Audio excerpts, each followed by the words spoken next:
इसमें गोगी कौन है?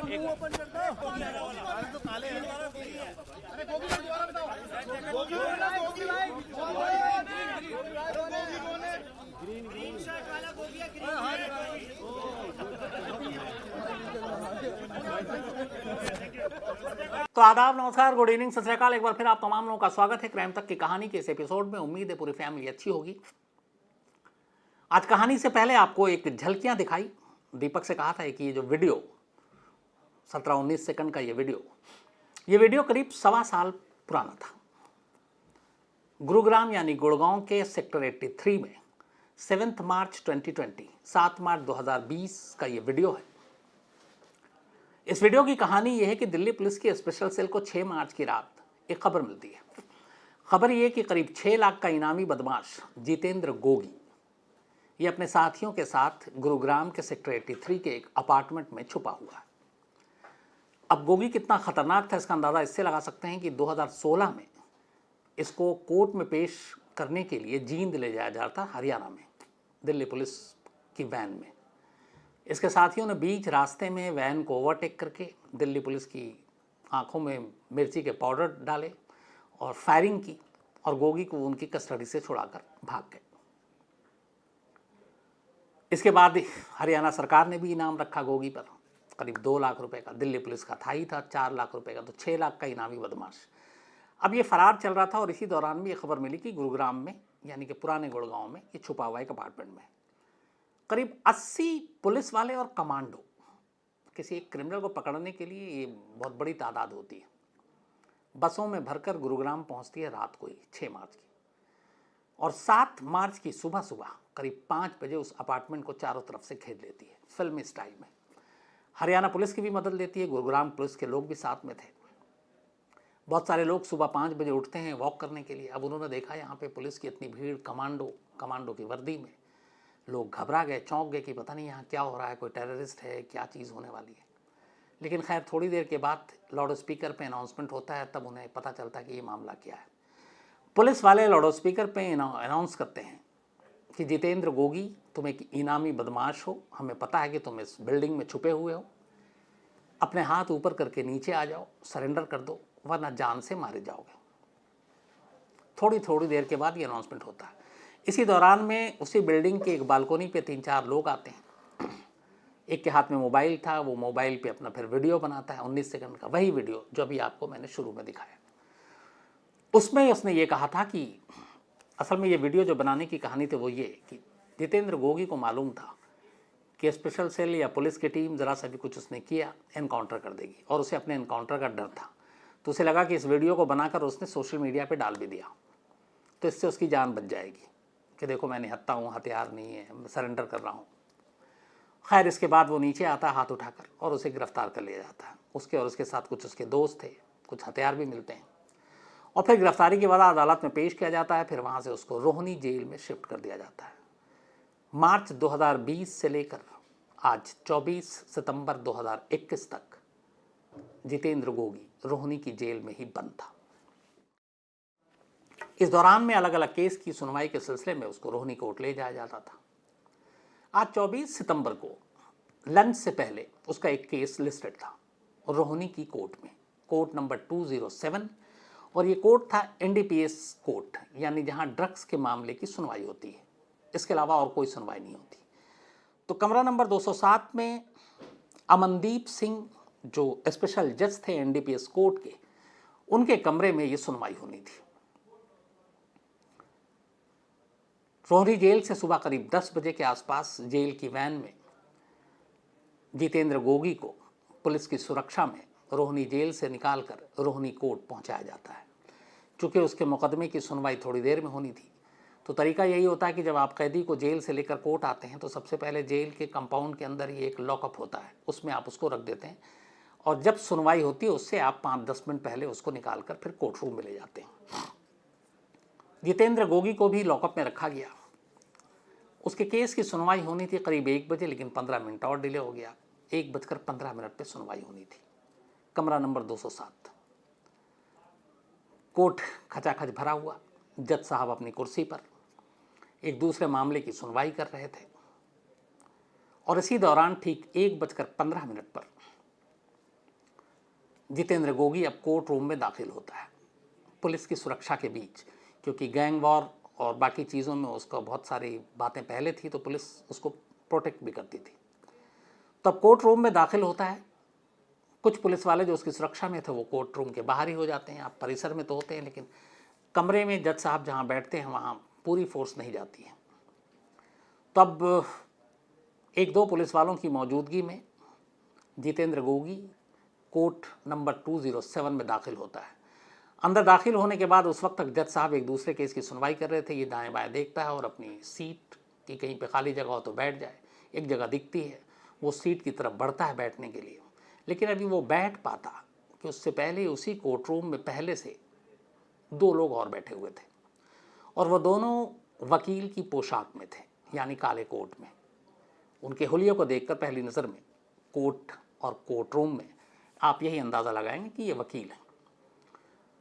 जितेंद्र गोगी जैसे ही कोर्ट में दाखिल होता है, सीट की तरफ बढ़ता है, जज साहब अपनी सीट पर हैं, वो दोनों उठता है और दोनों वकील के पोशाक में जो शख्स था वो खड़ा होता है और अचानक बड़ी फुर्ती से दोनों सेमी ऑटोमेटिक पिस्टल अपनी जेब से निकालते हैं और इसके बाद उसी गोगी का निशाना लेकर अंधाधुंध गोलियां चलाना शुरू कर देते हैं।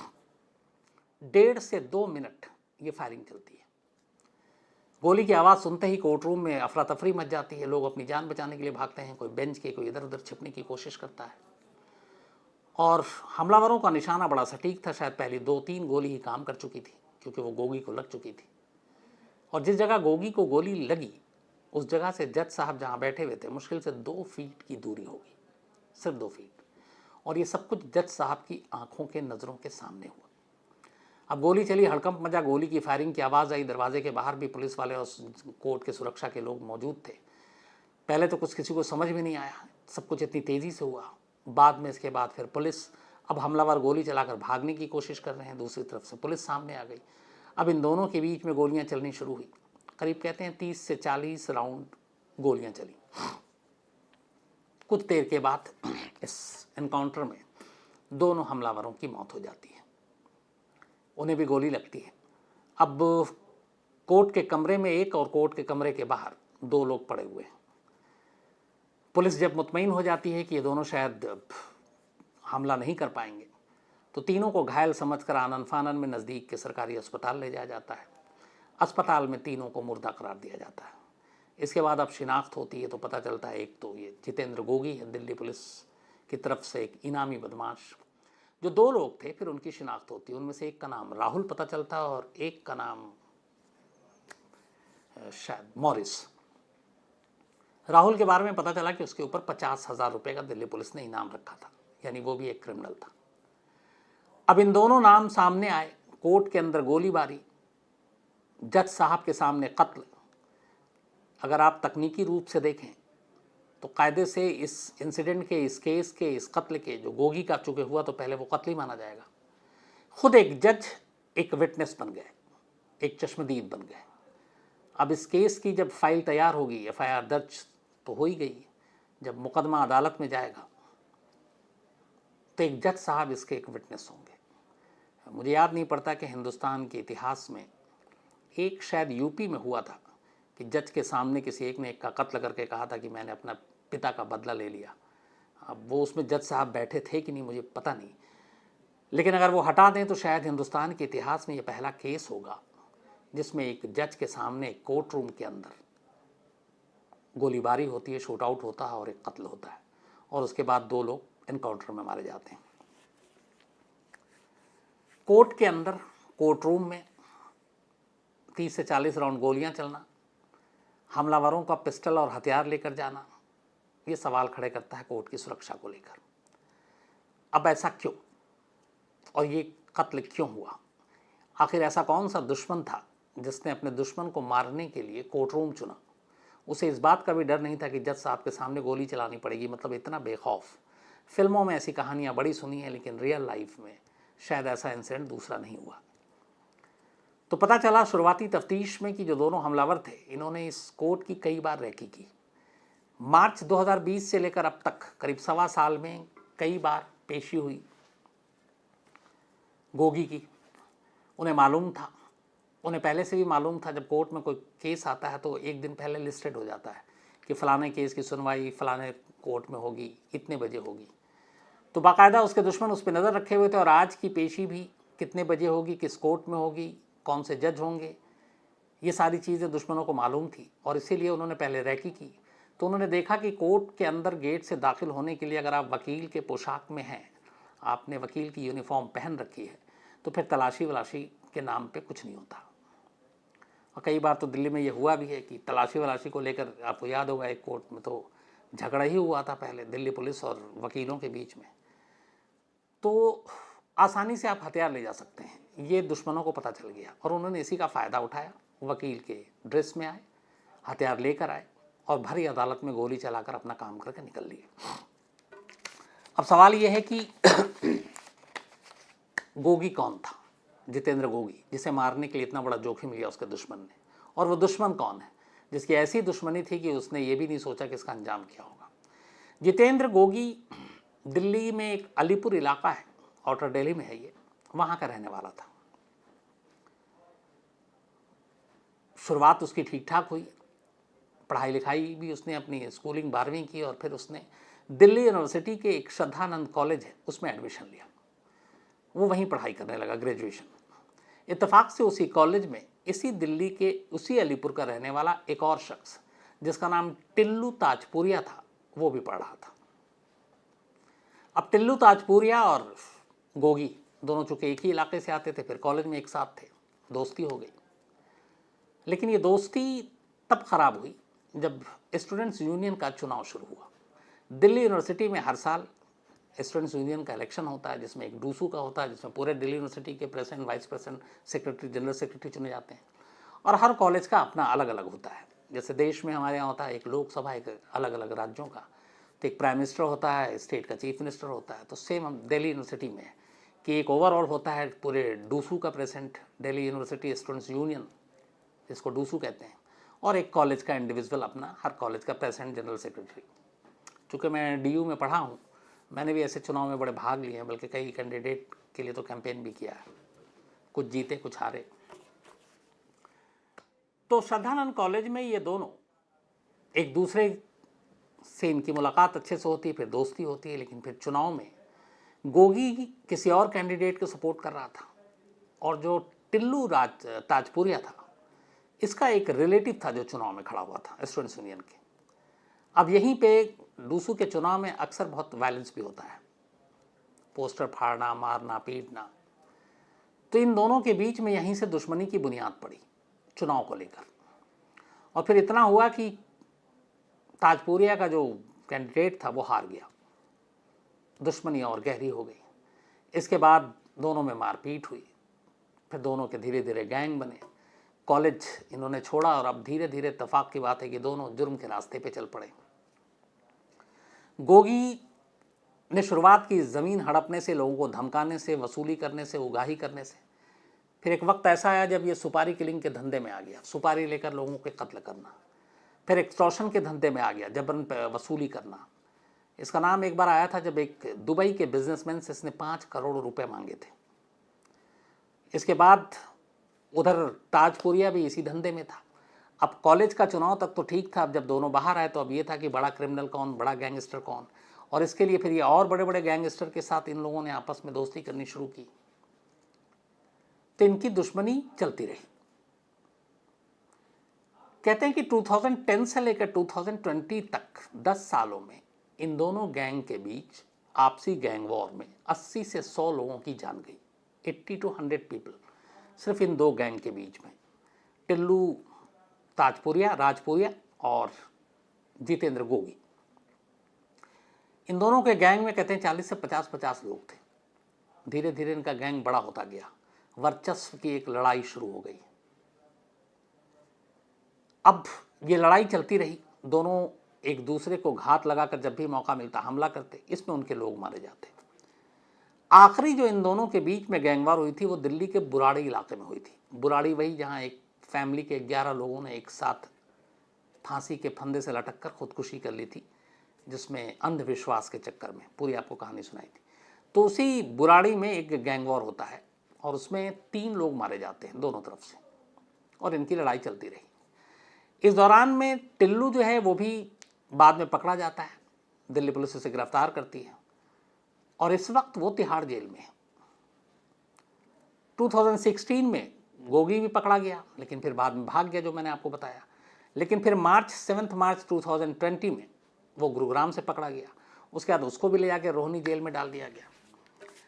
लेकिन कमाल ये देखिए कि दोनों जेल में, उसके बावजूद भी इनका धंधा वैसे ही फल फूल रहा है, इनका गैंग वैसे ही काम कर रहा है।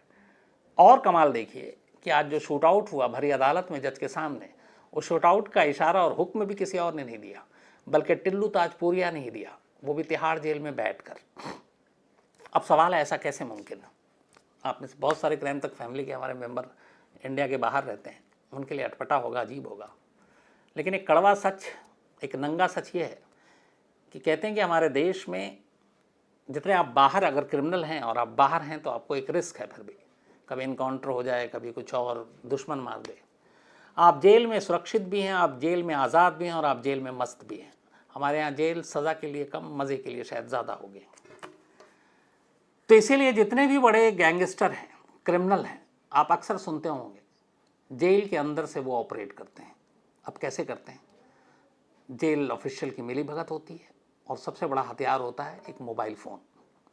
आप मेरे पास जेल में मोबाइल है, आप किसी को भी, आप तिहाड़ में बैठे हैं, आप दुबई में किसी बिजनेसमैन को फ़ोन करके हड़का सकते हैं। यही काम अंडरवर्ल्ड के लोग करते हैं। आप अपने गैंग के लोगों को ऑपरेट करते हैं, आप उनको ब्रीफ करते हैं कि कब कहाँ जाना है, किससे वसूली करनी है, किसको टपकाना है, किसको छोड़ना है, किसको धमकाना है। तो ये सब कुछ एक फ़ोन से होता है। अब यहाँ एक दूसरा सवाल उठता है, वो ये कि हर जेल में जैमर लगाने की बात है, कानून है, आप जेल में जैमर लगाओगे, सिक्योरिटी की वजह से भी। तिहाड़ में भी जैमर है, तो जब जैमर है तो फिर मोबाइल पे लोग बात कैसे करते हैं, कैदी या गैंगस्टर? अब ये अपने आप में एक बड़ा सवाल उठता है। तो फिर आ जाते हैं वही करप्शन। जैमर होने के बावजूद जेल स्टाफ को पता है जैमर कहाँ है, उसका एंगल क्या है, कौन से कब नेटवर्क पकड़ेगा, कब नहीं पकड़ेगा, कहाँ से पकड़ेगा, कैसे पकड़ेगा।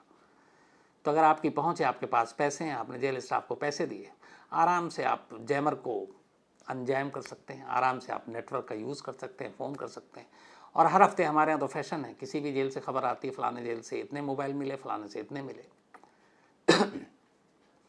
तो ये मोबाइल जो है, ये सारे फसाद की जड़ है जेल के अंदर, जहाँ से गैंगस्टर अपना धंधा चलाते हैं। और इसी मोबाइल की वजह से तिहाड़ जेल में बैठ कर एक गैंगस्टर टिल्लू ताजपुरिया ये पूरी प्लानिंग करता है। उसे खबर दी जाती है कि कैसे गोगी आज रोहिनी कोर्ट में पेश होगा और उसे कैसे मारना है। तो जेल में बैठा हुआ एक गैंगस्टर कोर्ट में जा रहा है, एक दूसरे गैंगस्टर के नाम की सुपारी निकालता है और उसको इस तरीके से भरी अदालत में शूट आउट के ज़रिए मार डालता है। दिल्ली के इतिहास में वैसे इसी रोहिनी जेल में पहले भी हुआ था, 2018 में भी शूट आउट हुआ, 30 हज़ारी अदालत में भी शूट आउट हो चुका है। इन्हीं गैंग से जुड़े हुए ये लोग जो दोनों हैं, जो अपने इनके गुरु के तौर पे भी देखा जाता था, काला जठेड़ी याद होगा आपको सुशील कुमार केस में, वो भी जब एक बार हरियाणा में जेल कोर्ट से वापसी ही जा रहा था सुनवाई के लिए, तब भी उसे शूट आउट के ज़रिए ही छोड़ा कर ले जाया गया था। तो अदालत में शूट आउट नई बात नहीं है, लेकिन जिस तरीके की शूट आउट आज हुई वो अपने आप में चौंकाने वाला है। इसलिए कि भरी अदालत में जज के सामने शायद ये पहला इंसिडेंट है, और इतनी बेखौफ होकर, इतना ज़्यादा कि आप वकील के पोशाक में जाकर तसल्ली से पहले से बैठे हुए आधा घंटा पहले से कि वो आएगा और यहीं मारेंगे, आपको इस बात का भी डर नहीं है कि मेरे सामने जज है और विटनेस भी बन सकते हैं। लेकिन अब यहाँ इस केस में एक दूसरी चीज़ आ गई कि जो जज साहब चश्मदीद बने हैं और उन्होंने जिन 2 लोगों को गोली चलाते हुए देखा, वो दोनों इनकाउंटर में मारे गए। तब वो दोनों तो अब उन जज साहब के सामने वापस कटघरे में लाकर खड़े नहीं किया जा सकते, क्योंकि वो दोनों अब इस दुनिया में है ही नहीं। हाँ, इसके पीछे की साजिश का मास्टरमाइंड और कौन कौन लोग शामिल, वो सारे कटघरे में होंगे, और शायद ये जज साहब तब एक गवाह के तौर पर अपना बयान भी देंगे। तो ये थी कहानी दिल्ली में हुए उस शूट आउट की, जिसने हर एक को चौंका दिया और बहुत सारे शक और सवाल सुरक्षा को लेकर खड़े कर दिए कि अगर अदालत में भी इस तरीके से सुनवाई के दौरान, क्योंकि हर मुजरिम के एक मन में डर होता है कि अगर वो क्राइम करेगा, पकड़ा जाएगा तो कोर्ट ले जाएंगे, जज साहब सज़ा देंगे, लेकिन यहाँ एक क्राइम की शुरुआत ही एक कोर्ट रूम से हो कि एक शख्स कोर्ट रूम में जाकर बैठे पिस्टल के साथ और कहे कोर्ट रूम में जज साहब के सामने ही गोली मारनी है, तो फिर अगर ये आप कानून और पुलिस का खौफ जहन से आपके निकल जाता है तो कहते हैं वो ज़्यादा ख़तरनाक क्रिमिनल होता है। तो ये वैसे ही है कुछ, क्योंकि लोग क्राइम करके बचना चाहते हैं और ये अदालत में कोर्ट रूम में घुसकर क्राइम करना चाहता है। तो ये फ़र्क है सोच का, और ये न सिर्फ फ़र्क है बल्कि ये भी बताता है कि लॉ एंड ऑर्डर को लेकर, कानून व्यवस्था को लेकर मुजरिमों के दिल से खौफ किस हद तक कम होता जा रहा है, और ये अच्छी निशानी नहीं है। किसी भी सभ्य समाज के लिए ज़रूरी है कि मुजरिम जो है वो कानून से, पुलिस से डरे। अगर उनके मन से डर ही निकल जाएगा तो फिर वो बेलगाम होंगे और फिर इस तरह के क्राइम बहुत बढ़ते जाएंगे। और ये सिर्फ अपने दिल्ली की बात नहीं है, देश के बहुत सारी अदालतों में ऐसे शूट आउट हो चुके हैं। इसलिए अदालत की सुरक्षा को लेकर वकील हैं सिर्फ इसलिए थोड़े से लाइटली कि चलो ज़्यादा इनकी तलाशी ना हो, आप छोड़ दें, तो उसका फ़ायदा उठा गया। अगर वकीलों के लिए भी ऐसी कानून हो कि नहीं, खुद वकीलों की सेफ्टी के लिए भी, क्योंकि आज इस इंसिडेंट में एक फीमेल इंटर्न वकील थी, उसके हालांकि पैर में गोली लगी, ऊपर वाले का शुक्र है, तो कोई गंभीर बात नहीं हुई, जान बच गई। लेकिन खुद वकीलों के लिए भी ये ख़तरनाक है, क्योंकि वकीलों का भी वही है कि उन्हें तो हर दिन ख़तरनाक से ख़तरनाक मुजरिमों का सामना करना पड़ता है, कोर्ट में धमकियाँ भी मिलती हैं। अब ऐसे में अगर गैंग वॉर हो और कोर्ट के अंदर गोलियाँ चलें तो वकील की जान भी खतरे में है। तो उन्हें भी सोचना चाहिए कि अदालत की सुरक्षा के लिए ज़रूरी है कि जो सिक्योरिटी के लिए जो तय पैमाने हैं उसको सख्ती से लागू किया जाए, हर वकील की भी तलाशी हो, ताकि कोई सिर्फ काला कोट पहनकर अपने आप को वकील दिखाकर हथियार लेकर कोर्ट में न पहुंच सके। ये ज़रूरी है।